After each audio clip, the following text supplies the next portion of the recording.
Barangay Ginebra Fanatics ka rin ba tulad ko? Pa-like and share naman dyan. At kung pwede pakisubscribe na rin. Maraming salamat.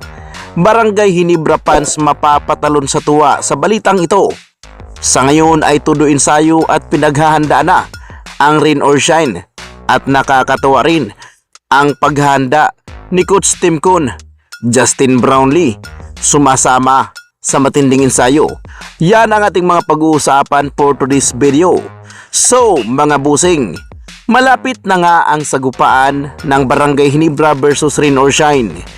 Kaya naman, bawat kupunan sa ngayon ay todo ensayo. Ang Barangay Ginebra na ating sinusubaybayan ay matindi ang paghahanda na kanilang ginagawa para lang mapapabagsak ang Rain or Shine Elastopinters. Sinabi na nga ni Coach Tim Con na hindi nga daw basta-basta talunin ang Rain or Shine.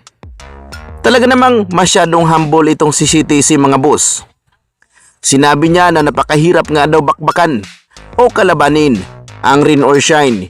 Isa nga daw ito sa mga kupunan ngayon dito sa PBA na paniguradong mapapalaban sila ng husto. Well mga boss, para sa aking pananaw, kayang-kaya naman ng Barangay Ginebra ang Rain or Shine Elastopinters.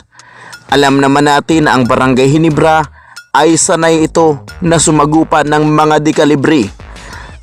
Kahit sabihin na natin na mahihirapan sila rito, wala lang talaga ang ibang kupunan na mayroon ang Barangay Ginebra, yung kanilang neighbor Siday. Pag yan ang gumana, kahit matatambakan sila, pagdating sa dulo ay kaya nilang ipanalo. Well, sinabi ni Coach Tim Con na sa ngayon ay handa na ang kanyang kupunan. At talagang malalaman na lang natin kung sino ang papasok sa finals dahil sisiguraduhin ni Tim Con ayon sa report na ilalaban niya nga daw umano ang Barangay Ginebra ng patayan. Sa kabilang banda naman, Justin Brownlee mga busing, sumasama ito sa practice ng Barangay Ginebra. Good news ito. Ginebra fans mapapatalon sa tuwa. Alam naman natin na sa ngayon si Brownlee lang talaga ang bugod tanging sinasandalan ng Barangay Ginebra. Dahil alam naman natin na may mga import talaga na sinasandalan bawat kupunan.